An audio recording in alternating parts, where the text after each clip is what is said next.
Sabi rito, no, panukalang pondo ng Senado sa susunod na taon.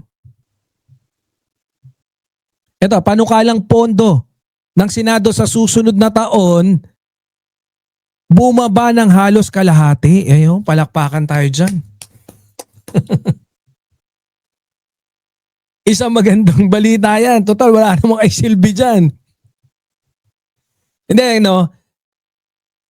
Very huge clamor, no? Among the diyan sa ating mga kababayan, no? Ang paghiling nila na basagin, no? Or kung pwede nga tapusin na, no? Yung mga Senado sana wala na yan. Yan ang kanilang mga sinasabi, kaya yan ang mga kanilang hinihiling ngayon, no? Para maging bumaba sa kalahati yung sweldo ay yung pondo, sa tingin ko medyo maliit pa yan, yung ibinaba na yan. No? O, to, basahin natin. Sabi rito, halos 50%, halos 70% ang ibinaba ng budget ng Senado para sa susunod na taon kumpara sa pondo nilang ngayong 2025. Ang pondo ngayong 2025 ng Senado ay umaabot sa 13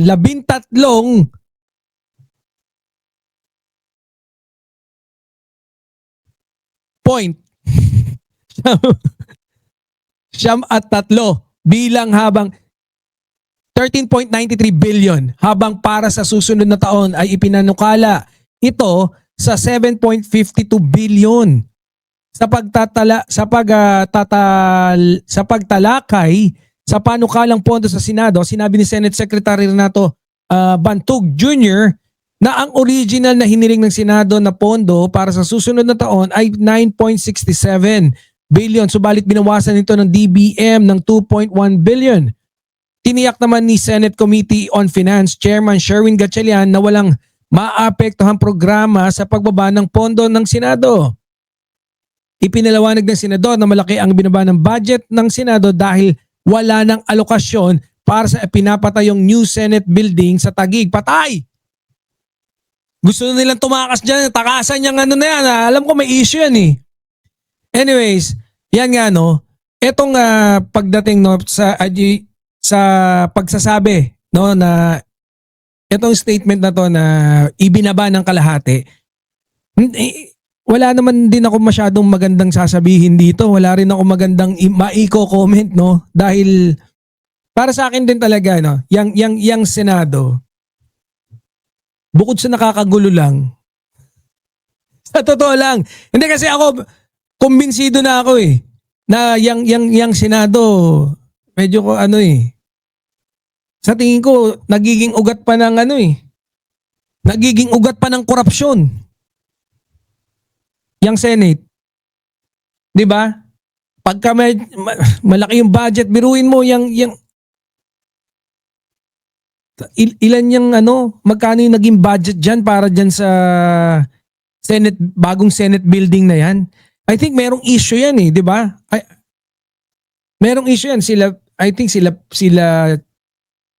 Chi, si Binay, hindi ko lang maalala no, yung exact details. Pero ito, masasabi mo ng magandang balita rito. Magandang balita. Kung ang nakatipid tayo ng 2 billion, no? Almost, more than 2 billion. 'Di ba? Yang, ano daw? Almost 2 billion ang natipid natin. 'Di ba? Ayun, ito pala, 2.1 billion yung natipid. Malaking bagay na rin yan. Yang 2 billion. 'Di ba? Marami ng mga infrastructure ang pwede nating magawa. Oh. Or kung malalaking struktura, o at least makadalawa. No? Kung tulay-tulay lang na maliit, baka makasampu dyan sa 2.1 billion na yan. Yun ang mas okay no para mapagtuunan ng pansin yung mga infrastruktura no, yung paglikha at paggawa ng mga kapaki-pakinabang na proyekto Ay ano ba mga ano ng senador, no? Mag-legislate lang kayo dyan. No? Kailangan nyo ng budget. Hindi ko ano, no? Ah, kailan lang nung isang beses na napakinggan ko, no, yung paliwanag kung bakit nga medyo yung budget allocation para sa Senate may yung kabuluhan nun. No, pero para sa akin talaga kasi since nung nagkaroon ng clamor yung mga mamamayang Pilipino, no, para ibuwagin yung Senado, buwagin yung Kongreso, pati yon sumama. Nawalan ako ng interest, no? Para sa akin kahit naman yung mga Blue Ribbon Committee, Blue Ribbon na ganyan, nai-stress pa ako sa totoo lang. Pag walang hindi ko makita na kapaki-pakinabang. More on nagpapagalingan. Hindi ko alam kung hindi natin alam. Dapat pag gusto rin nating obserbahan sila, no? I think maggawa rin tayo ng isang segment, no, dito sa Birahan PH where we will be able to observe kung ano yung mga akyat ka na. Yaman muna ako na bahala rito. Hindi, yun nga, sana maging maganda, no, yung ma-monitor din natin, no, kung sino talaga yung mga nagpe-perform na mga senador. Ang performance ng senador, no, binabatay natin yan hindi sa paglabas-labas nila ng TV, sa paglabas-labas nila ng mga interview kahit sa anong SOCMED. Pag yung Senate hearing nila, importante yan. Kung pwede lang, wag nyo nang i-televise yan no, magdebate-debate na lang kayo dyan. Kasi sa totoo lang, tinututukan kayo ng mga mamamayang Pilipino. Pati oras namin naaaksaya. Ang papangit ng mga ginagawa nyo dyan sa mga Senate hearing na yan. Sa totoo lang puro lang nakaka-stress din talaga. No? Ngayon, kaya nga yung suggestion ko, no, every time talaga, maganda pa, kunyari yung Senate hearing, imbis sa Senate hearing, ipakita nyo dyan kung sino yung mga kung sino yung pinakamaraming batas na nagawa, na isumite man lang.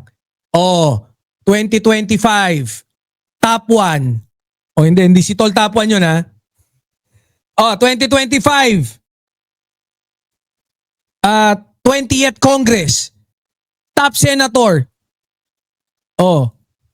Senator Marcoleta.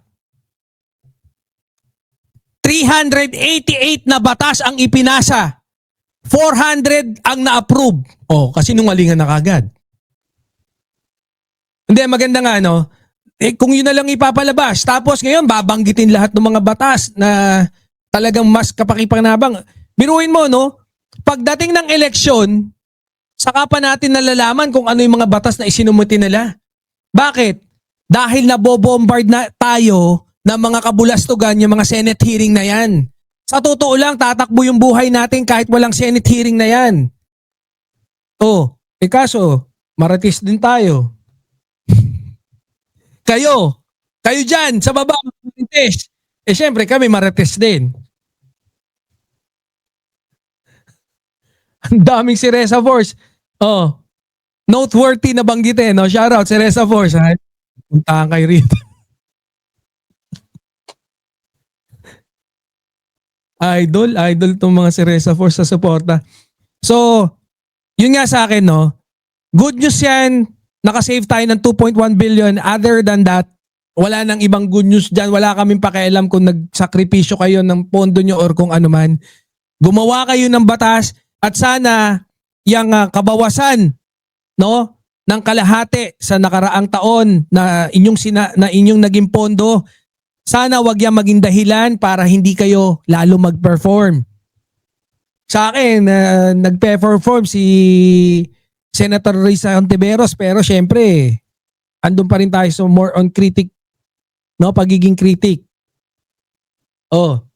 Si Senator Ping Lacson nagpe-perform lang naman, nagpe-perform din, Ang problema lang kay Senator Ping Lacson, may kaibigan niya si Magalong.